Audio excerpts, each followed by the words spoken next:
1865. La guerre civile des États-Unis touche à sa fin. C'est à Richmond, capitale des sudistes assiégée par le général Grant, que mon oncle, Pencroff, marin, et moi-même, Harbert Brown, 15 ans, fîmes la connaissance de monsieur... Cyrus Smith, ingénieur. De son serviteur noir, Nab. Nabucodonosor. Nabucodonosor. De son chien, Top. Et de monsieur... Gédéon Spilett, journaliste. Nous cherchions tous un moyen de nous évader de Richmond pour rejoindre les troupes gouvernementales. Une nuit où l'ouragan faisait rage, nous réussîmes, après avoir éliminé les sentinelles, à nous emparer d'un beau grand ballon qui était amarré sur la Grand Place et dont la nacelle était bourrée d'armes et de vivres.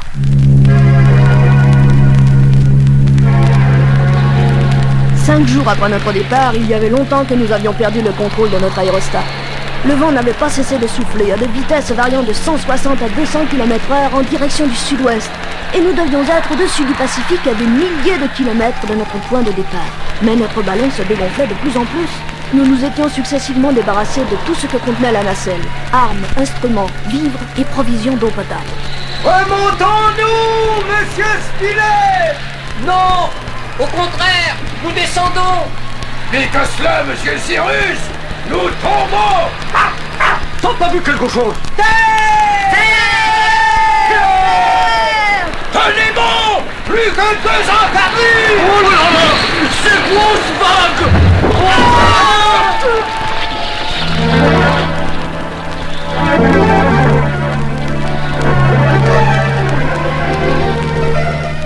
Sommes-nous tous à terre? Monsieur Cyrus! Et Top! Le chien a disparu aussi! Monsieur Cyrus! Monsieur Cyrus! Monsieur Cyrus! Monsieur Cyrus! Monsieur Cyrus!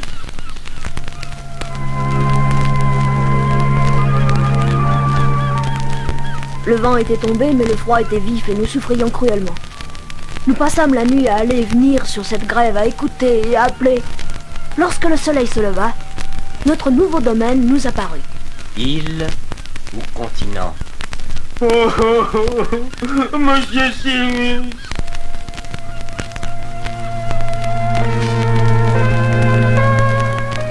Cependant, le Seigneur ne nous avait pas tout à fait abandonnés. Une rivière d'eau douce se jetait dans la baie à 200 pas de l'endroit où nous nous trouvions. Une grotte nous servit d'abri. Les coquillages ne manquaient pas. Il y avait du bois mort dans la forêt voisine. Et nous avions encore nos briquets. Mais surtout, le chien, Top, finit par nous mener à monsieur Cyrus Smith, qui était étendu, évanoui, sur un lit de feuillage à quelques milles de là. Lorsqu'il revint à lui... Il faut que vous ayez été jeté sur le rivage à force de marcher jusqu'ici, puisque nous avons retrouvé l'empreinte de vos pas. L'empreinte de mes pas? À quelle distance sommes-nous du rivage? Plus d'1 000.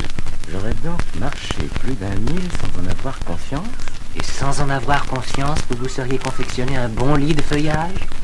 Voilà qui est singulier.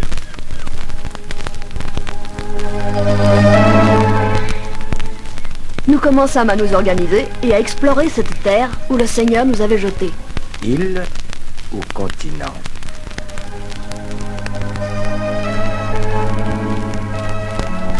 Quelques jours plus tard, nous arrivions au sommet d'une montagne. Cette montagne était d'ailleurs un volcan, éteint vraisemblablement depuis des siècles. Eh bien, mes amis, nous sommes sur une île. Une île déserte et perdue!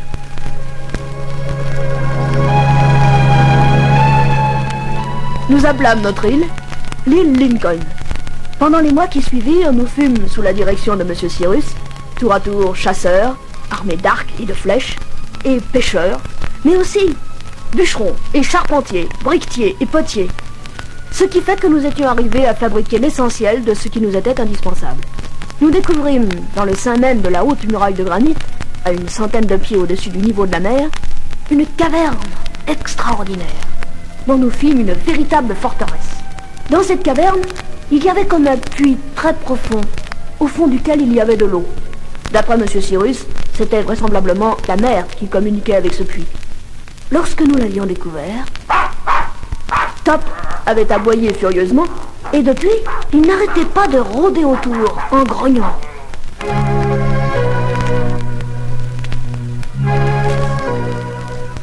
Un jour, jour, nous avions découvert sur la plage une étrange épave. C'était une caisse que nous trouvâmes remplie d'armes et de munitions, d'outils et d'ustensiles, ainsi que des vêtements et une longue vue. Il y avait aussi une Bible. Lorsque M. Cyrus la prit en main, elle s'ouvrit au signet. Et en face d'une croix marquée au crayon rouge, il lut « Quiconque demande reçoit, et qui cherche trouve. » Voilà qui est singulier.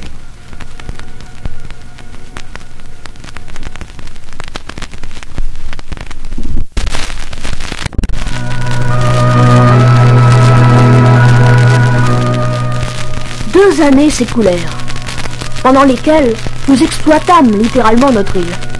Nous semions et nous récoltions. Un matin...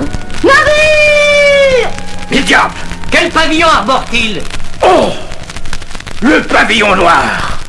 Il manœuvre pour mouiller. Des pirates! Nous sommes perdus! Ça par exemple! Mais ma parole, le navire a sauté. Il est coupé en deux! Regardez! Il coule! Descendons vite sur la plage! Ah, cette fois, nous saurons! Et nous saurons quoi?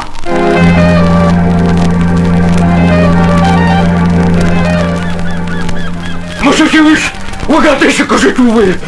Un cylindre en métal. Ce cylindre est tout ce qui reste d'une torpille. Oh! Mes amis, à présent nous ne pouvons plus mettre en doute la présence sur notre île d'un être mystérieux et étrangement puissant qui nous aide et qui nous protège. Oh là! Qu'est-ce que c'est que ça? Monsieur Cyrus, vous avez entendu? Regardez! Le volcan! Le volcan se serait rallumé? Que pouvons-nous faire? Nous sommes dans la main de Dieu. En rentrant dans notre caverne, quelle ne fut pas notre surprise de trouver près du couvercle du puits une lettre. Une lettre adressée à M. Cyrus Smith. J'ai besoin de vous voir en toute hâte. Descendez dans le puits avec votre échelle de liane. Au fond, vous trouverez un canot. Par le canal intérieur, en suivant les lumières, vous arriverez à un lac intérieur aussi. Là, vous trouverez mon Nautilus. Accostez, je vous attends. Capitaine Nemo. Le Nautilus, ce légendaire sous-marin? Le capitaine Nemo? Celui de 20 milieux sous les mers? Mais voici 30 ans que l'on n'entend plus parler de lui. Tous ces livres et ces meubles, des armures, des tableaux, des statues. Quel luxe! C'est un musée.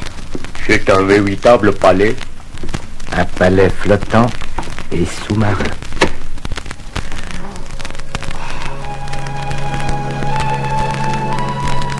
Oui, messieurs. Voici 30 ans que je n'ai plus aucune communication avec le monde habité. 6 ans que je ne navigue plus. Tous mes compagnons sont morts, les uns après les autres. Oui, c'est moi, monsieur Cyrus Smith, qui vous ai protégé dès votre naufrage sur cette île. Le hasard me fit assister à la chute de votre ballon.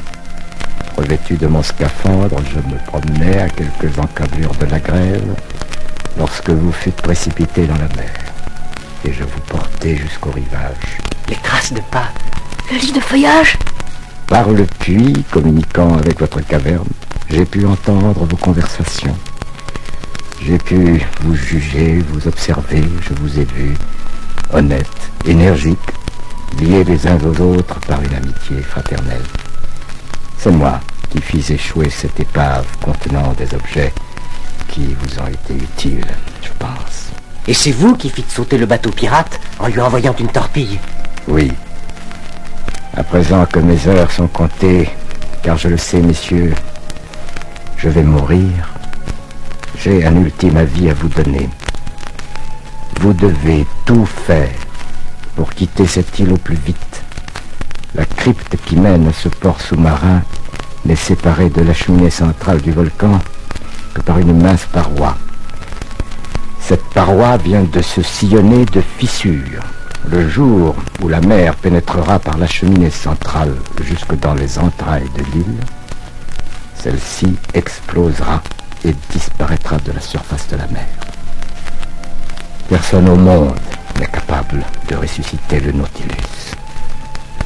Construisez un bateau au plus vite et fuyez.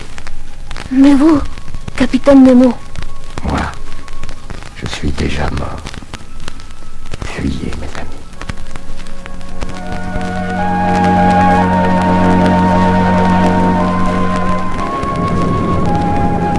Cette île qui nous a donné asile. que nous aimions. Tant de fatigue, tant de travaux. Cela brise le cœur. Oui, Spilett. Que le ciel nous donne le temps de construire ce bateau. Au travail.